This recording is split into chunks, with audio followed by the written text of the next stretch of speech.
Hey Canucks fans, welcome to Clay's Canucks Commentary. It is Sunday, January the 27th. I'm Clay Emo at Canuck Clay on Twitter. I'm at Clay Emo on Instagram, the founder of the GLCPC, the Good Looking Canucks Positivity Club, and this is my Canucks and All-Star take, all in one take. It's Sunday morning.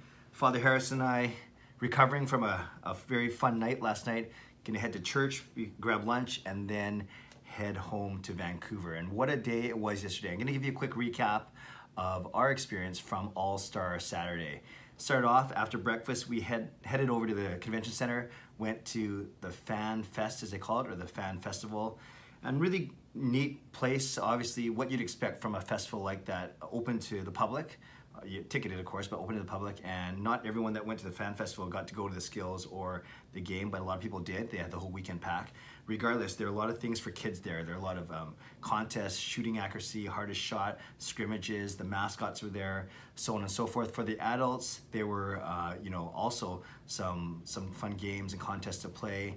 There's ability, some exhibitors, merchandise of course, and then as I mentioned, Father Harrison brought me here through his friends at Upper Deck. So we spent some time in the Upper Deck display area in their booth. And one thing that we got to do was actually meet goaltender John Gibson. And okay, but before we get to the game, so Father Harrison's just chilling. Before we get to game, Father Harrison, he was nice though when we met him, right? Oh yeah, super nice. Yeah. Okay, so Father Harrison and I, VIP because of him and his contacts, we got to go to the front of the line.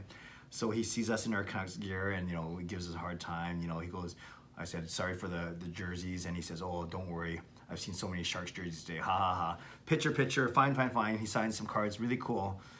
But if we knew at 12 o'clock what he would be doing at 5:30 that night, I think we would have said something else. Actually, I said to him, I said, don't worry, you just do your part and we'll let Pettersson and the guys score their goals, just stop. I said something like that, or maybe not that articulately. And he kind of gave me a chuckle as he walked away. But little did we know that he would be maybe the sole reason, or the main reason why Pacific struggled. But we'll get to that in a bit. So we finished off the Fan Fest, a lot of fun. And then another highlight was we got to take pictures with the Stanley Cup. If you follow me on social media, you've seen us posting that already. So that was a neat highlight for us. Kind of like a fast pass system where we signed up as soon as we walked in. And then 2 hours later, they called us back.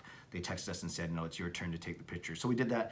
Got to meet Phil Pritchard. Yeah, Phil Pritchard, who was the handler of the cup. Father Harrison's any Just a really nice guy. Impression? Super down to earth. Yeah, down to earth, just like Father Harrison. But yeah, he was a very nice guy, and we got a chance to say hi and ask him if he had to tackle anyone yet, and he said no. So that was cool. So really got pictures with John Gibson, Phil Pritchard, who's the keeper of the cup, and also Finn, of course. Got to give a shout out to our local mascot as well. So we left the Fan Fest, went for a lunch with the Upper Deck guys, and then we made our way to the arena. Made our way to the arena for All-Star Saturday, the All-Star game. And this is the first year it's been on the Saturday as opposed to the Sunday. Word has it they wanted to avoid the NFL Pro Bowl from a ratings perspective, which makes sense. But we were there, and the first matchup was Pacific versus Central, the two Western Conference teams. Obviously, we were very excited to see Elias Pettersson, more on him later, and things didn't start off so good. They started off with, they put all three Shark skaters together, which makes sense, appease the home crowd. So you had Joe Pavelski between Brent Burns and Eric Carlson with John Gibson in net.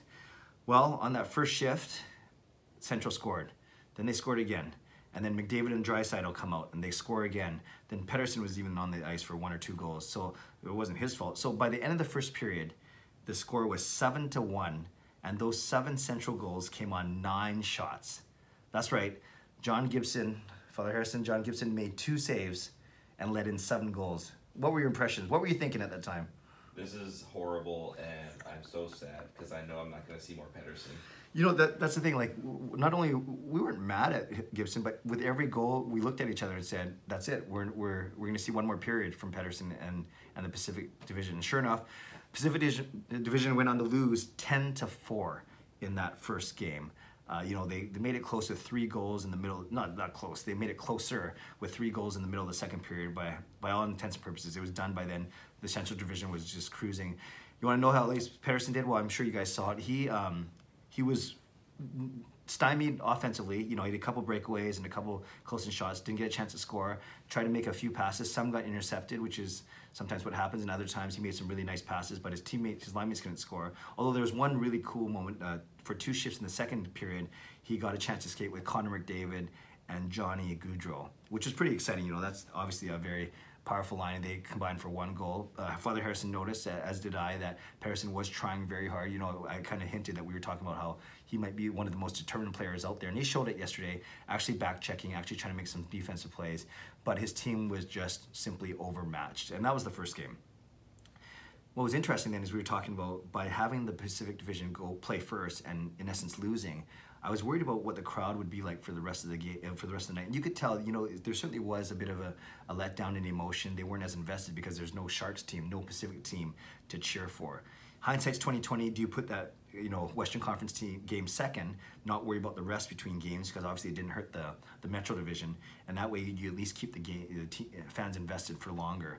Of course, I'm just saying that because Pacific Division lost. If they had won, of course, they're sitting in the final, and then no one's even talking about this. So, second game goes Metro versus Atlantic. Much more, much closer game, much tighter checking. You can tell those two teams wanted to win. They knew what it was going to take to make it against the Central, and then the Metro prevails over the Atlantic Division 7-4.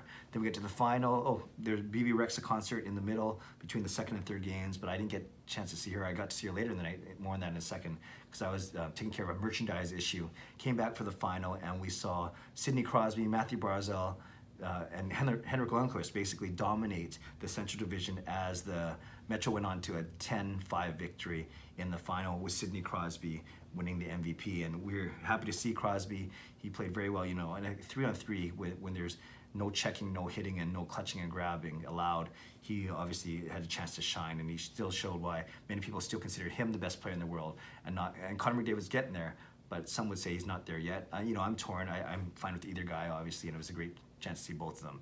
So ultimately, it's a disappointment to see Pacific lose so quickly. I know the Sharks fans were disappointed. There's yelling, "Go Sharks, go," throughout the games, even though no Sharks were playing.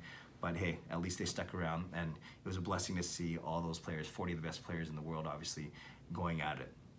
Then we went back to the hotel, dropped things off. I changed out of my jerseys. The first time I wasn't wearing my jersey all night. Then we went to the after party at the convention center. We were at the after party on Friday, but this one on Saturday night was better. There's probably better food, a lot more of a who's who of hockey there. And so, you know, food, drinks, everything's good. Well, Father Harrison was dancing up a storm on the dance floor. Very impressive. Thank you. Good moves. When's the last time you busted moves out like that? At weddings in the summer. Okay, your legs are fine today? You feel good? My knee's a little hurting. Okay.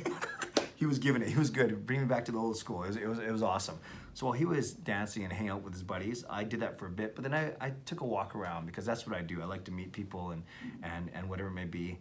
And sure enough, the first celebrity or first guy I see is Gary Bettman. So I went up to him and I introduced myself and I said, "Hey, I'm a longtime season ticket holder in Vancouver.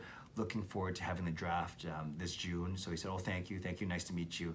And then took a very quick picture, and I posted that on my Twitter and my Instagram yesterday. So it was a lot of fun. And what's embarrassing is he looks so short on TV, right? He is short, but he's taller than me. He's 5'7", I'm 5'6". The angle of the selfie looks like he's like 6'7" and I'm 5'6", but regardless, he's only an inch taller than me, but alas, he is taller than me. Went back, checked in with Father Harrison and the guy, said hi everyone, then I went for another walk, and that's when it happened. I got to meet Elias Pettersson. I was coming out of the washroom. Father Harrison, he's so humble, he's such a good friend. He's the reason why I'm down here, but I know he wanted to meet him too, but he's living hopefully joyfully through me. Is that fair to say? Sure. That's not what you said last night, but that's okay. I'm just kidding. I just sent a bunch of random letters text-wise. Father Harrison, brother in Christ, very supportive friend. Yes, unfortunately, he didn't get to meet him, but we will live vicariously through each other. Yeah, I was coming out of the restroom near the entranceway. It was a lot quieter there, and I saw Derek Jory of the Canucks. He handles a lot of their media and social media, especially on this trip, walking in with Pettersson, and I instead of running right up to Elias, I said to actually Derek, "Could you please introduce me?" Even though Pettersson was right next to him when he heard me say that. So Derek says, "Elias, this is Clay, you know, does some stuff with the team." So I introduced myself to Elias, and I said, "Nice to meet you." I said, "Good job today." And I said, you know, I'm the one who, and I was gonna say I'm the one who wrote that song. But as I said, I'm the one who wrote, he actually interrupted me. He says, I know who you are. So I took that as a compliment, but it could have been an insult, or it could be, who's this 44-year-old man, get him away from me. Well, whatever it was great. And then he graciously agreed to a picture, took that quick picture. I said, congratulations on a great season, looking forward to to an awesome career in Vancouver. It's something for us to cheer for. Shook hands and they walked away. So it was really, really nice moment. Then of course I got all excited. I put the picture up, let my wife know and close friends know. Made my way back to Father Harrison, who was still dancing, which is pretty cool. And then he gave me a hug and he said he was happy for me, which I believe. Sure.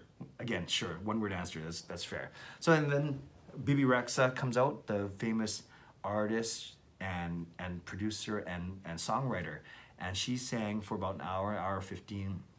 A lot of her hits that she wrote, that other people wrote, that other people performed and sang and recorded, and then some of her own songs. And you know, we were talking later, like I didn't know a lot of her songs. I couldn't name them off the top of my head, but I heard about 5 or 6 last night that I did recognize, and you know, it helped lead to the party atmosphere. So overall, a really, really great night. Then we made our way back, and now we're up. Like I said, had breakfast, gonna go to church before we have lunch, and then fly home. So I'll probably do one more recap tomorrow, although yesterday, Saturday, was probably the bulk of our experience. Great day on Friday with the skills, after getting in really, really late Thursday night. So it's been a whirlwind of 2 days, but it has been a wonderful 2 days, and not just because I got to meet the John Gibsons, the Gary Bettmans, and the Elias Petterssons of the world, but for able to see, you know, like I said, 40 to 45 of the best hockey players in the world. Spend time with Father Harrison, meet some great guys from Upper Deck, and enjoy the hospitality and the beautiful weather of San Jose. Couldn't have asked for much more. So thank you for following along. I hope you guys were happy to hear these stories, learn some of these stories. And like I said, I can't say it enough. Very grateful to everyone who made this happen. Father Harrison, to the Upper Deck guys, and for my lovely wife Gail, who allowed me to come ultimately. As for my kids, a couple of you asked me, you know, are they jealous that you're at All-Star Saturday or that you met Pettersson? I basically said, I don't think they've even realized that I'm out of the house yet, but they'll figure it out once I get home tonight. Okay, Canucks fans, leave a comment below. What do you think of the All-Star game? Did you feel bad for Gibson? Were you mad at Gibson? What do you think of Pettersson's performance? How would you grade his performance? A couple of you said I was too harsh on Pettersson yesterday when I gave him a B+. I don't know what else you wanted. I couldn't bump him up to an A, but hey, that's okay. So how would you grade Pettersson's performance? And I think more importantly, the big picture, the fact that he was able to rub shoulders with the hockey elite, I think that's going to do wonders for his confidence, and more importantly for people around the league. They've noticed the players, they know who he is now. Fans have been knowing who he is, and I think this is just the wonderful start of a wonderful career. Many accolades for Pettersson down the road. Leave a comment below. I'd love to read, react, and reply. Father Harrison, any last words? That doesn't sound right. Any final words for this video? Yeah, next year make sure there's Pettersson jerseys. Great point. We both tweeted about that yesterday and talked about it. We were every merchandise booth, the big ones, the small ones.